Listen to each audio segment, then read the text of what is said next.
Okay, so which one is actually better, direct or indirect outreach? So I use a couple of my own tests to actually see which one's better, right? So actually, yeah, let's answer that question. Which one is better, indirect outreach or direct outreach, right? First of all, let's actually define it so we all have the same definition, right? So here's direct outreach, right? So you basically have your full offer in the message, a guarantee, and sometimes your method to actually do so. So that can be something like a VSL, maybe a little bit of a YouTube video that you send as a link. Maybe you even just like have like a demo call or like an intro call or something like that, where you basically just go ahead and explain your process and just give them some more information. Obviously, demo call, like if you're just starting out and you have the time, just do that. But I think VSL makes sense. You have a hard call to action, so like book a call here, right? Or are you free to talk on this time at this date? Something like that, right? It takes very little effort to actually do this. That's not a bad thing because that means it's very scalable.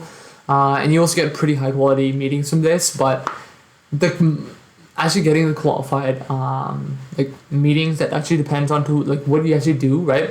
It depends on how you qualify, the qualifying questions that you ask. Just the vibe that you get. If you like get like a weird vibe from them, you think that you probably can't help them, then just don't book that meeting in, right? A lot of people will book that meeting in because like it feels like progress or moving forward, right? But then they waste time on people who would never buy, and they take that as feedback, and they end up tailoring their offer to people who were never going to buy them instead of keeping that offer and only modifying it to based on feedback on people who would have bought it, right? But maybe this thing is bad with the offer, maybe they feel like it's too much risk, maybe they feel this, right? They feel that. But it is high quality because as soon as you find the perfect set of leads, your message is going to resonate and instant money, right? But here we go. With indirect outreach, you basically try to feel out if the lead would be interested in your services at all. Then you explain based on the responses that they give you, right? So it's kind of like an intro call, but over DMs first, or like a cold call. So you like kind of diagnose, do they even have a problem that you can solve? First of all, right? You get a soft call to action, like, could we, like, is this a bad idea to talk more? Can I send you a VSL? Or obviously you don't want to say that, right? It doesn't trigger sales resistance, but you want to say like, can I send you a Loom, right? It takes a lot of effort to follow up with these people. It takes a lot of time to actually go through this, a lot of mental energy. So if you are going to go with this and you're in a niche where this works better for you, hire a setter. Don't do this yourself, right? Because it takes a lot of time, and this is basically a full-time job in itself, right? So it's high quality if it's done right. So if you don't know how to actually qualify these prospects, if you don't know how to actually diagnose problems, then do not do this because you're gonna like waste a lot of time. That's what I did. I wasted like 4 months trying to sell an offer that didn't really help anyone, and that was because I didn't know how to actually diagnose the problem if they even had it. So I was just selling to people who were interested in moving their business forward, and for cheap, which is like cheap people. Thus, I couldn't actually help anyone who had good sales skills.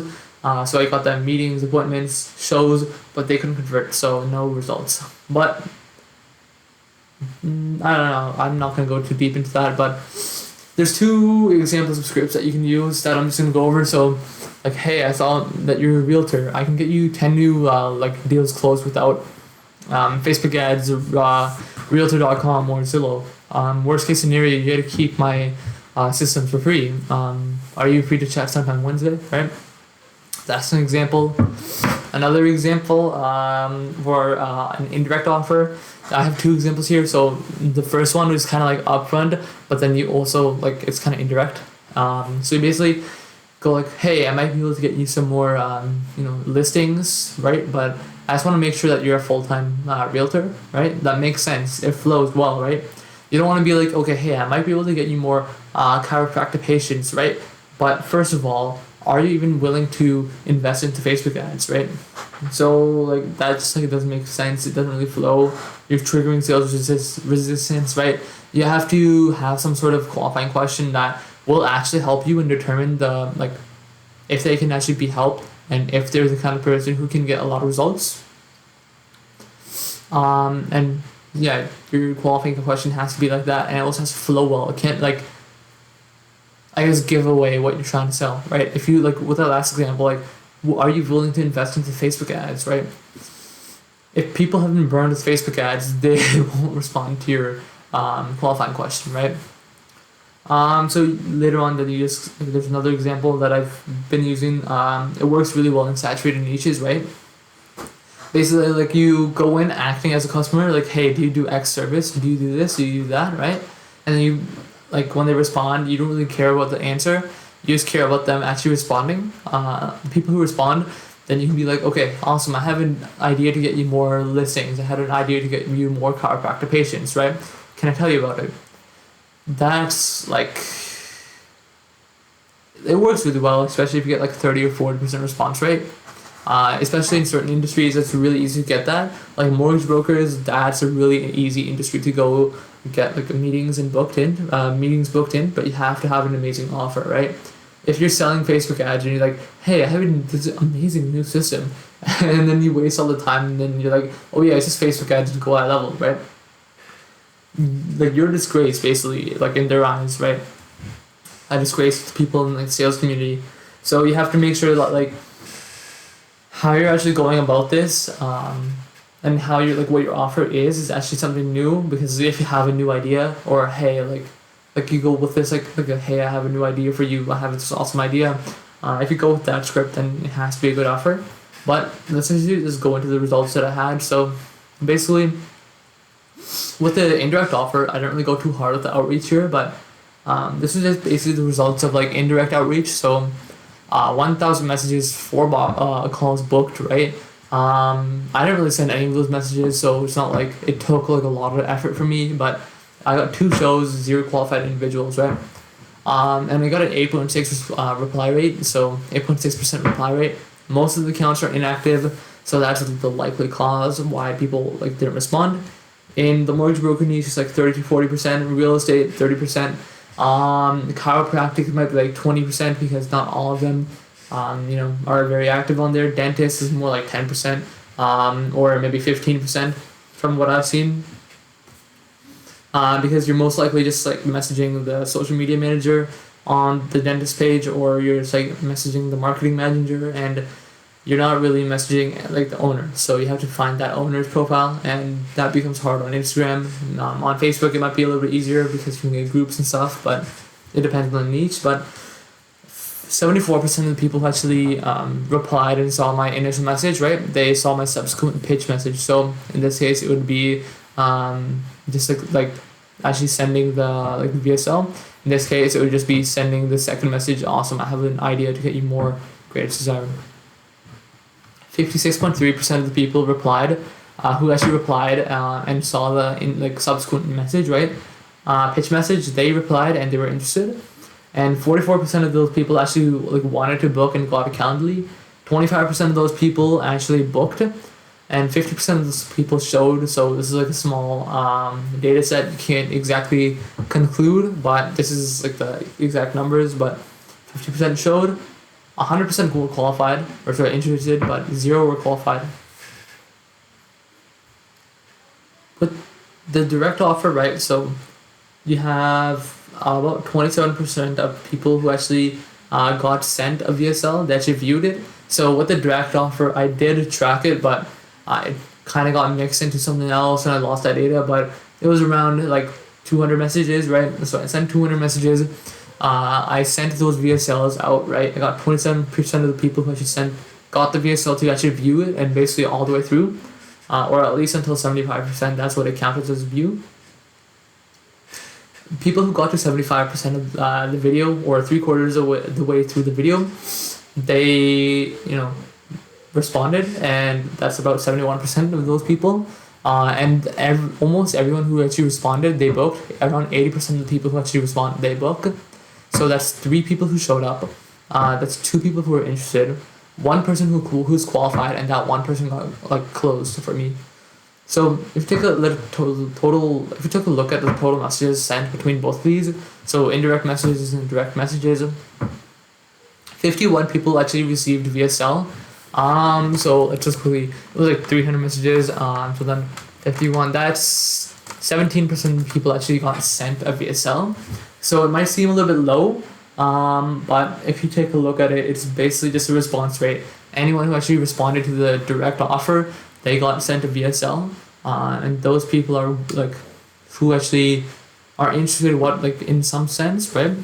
And like not many of those people actually viewed it. They just like, okay, yeah, show me the video, right?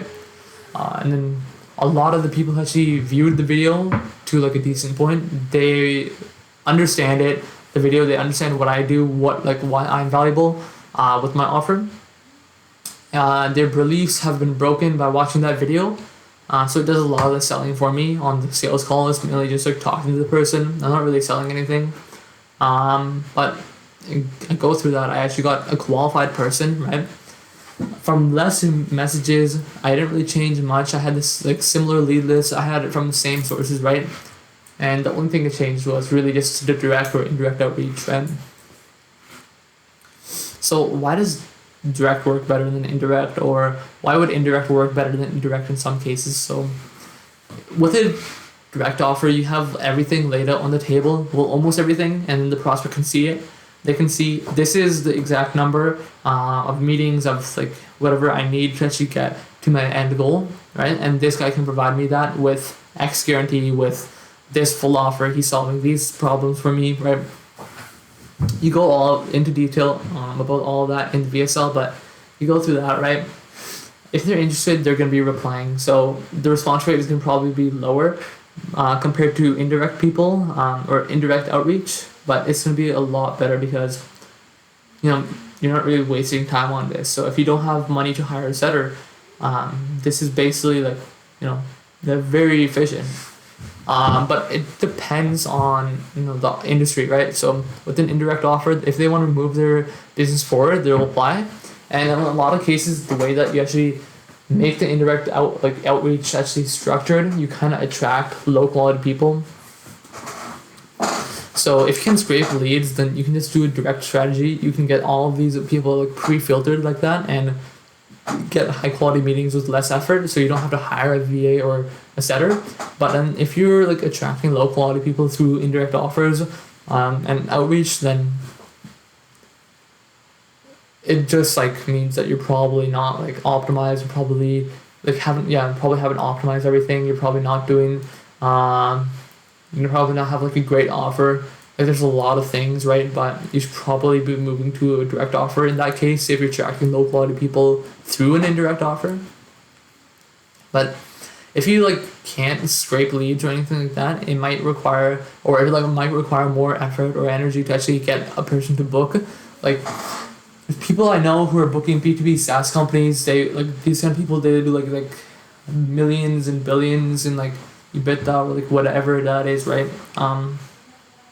So with those kinds of people, you can't like send an initial pitch, right? Or like a direct offer unless you have a really, really, really good direct offer and book them, right? So an indirect offer would work a lot better in this case because you need a lot of effort to actually go and book these people in, right? So like if you're targeting like Warren Buffett kind of like investors or like I don't know, what's that guy's name? Tim Ferriss, right? Like angel investors, Kunal Shah. There's people like that, right? You're definitely gonna have to do a lot more to actually get their attention and to actually book a meeting with them. Because if you book a meeting with them, you're providing a lot of value to get them towards their goals, right? And with a direct offer, you have to know like what they want. With an indirect offer, you kind of figure out what they want. So, yeah. With an indirect offer, if you don't exactly know what they want, they require a lot of energy to convert, then that's probably what you should be using, right? Because like who's gonna win? Some guy who sent an Instagram DM once who's like angel investor, or some guy who gives him a gift, who hires someone to, you know, I guess like go to their house, like knock on their door, maybe to maybe cold call them as well, voicemail drops, SMS, cold email, Instagram, LinkedIn, Facebook, all these platforms to reach out on them, right? Who's gonna win? Definitely the indirect outreach approach, especially with all those different platforms. Hiring someone to knock on their door might be a little bit creepy, but honestly, if that gets you, like, maybe just send a gift, honestly, right? But just like put in a lot of effort and energy to convert those people, then yeah, the indirect strategy works better. But in my case, direct offer works so much better, and actually gets qualified people. So that's what I'm using, right? And if you actually want the strategy on how the indirect strategy and also the direct strategy works, just watch my other YouTube videos. I have it all covered, including the exact steps to create the VSL, which you can use for both indirect and direct offer outreach. And you can also join my Facebook group. I have an automation tool to send basically 200 to 300 messages per hour. So that is like something that almost no one else can actually offer you. If they, in most cases, you probably can go like find like a scam like Instagram website, like, oh, we can have like 10,000 messages sent per hour or per day, right? They're all going to spam. They all look spammy. They look scummy. You have no personalization, right? But this tool does not include that. Not have that, right? No spam, no spam box included. You're not gonna go to spam in like Instagram DMs or something like that. You're not gonna like have like zero personalization. This is actually like a decent tool, right? So it's all free as well. So click that link, man.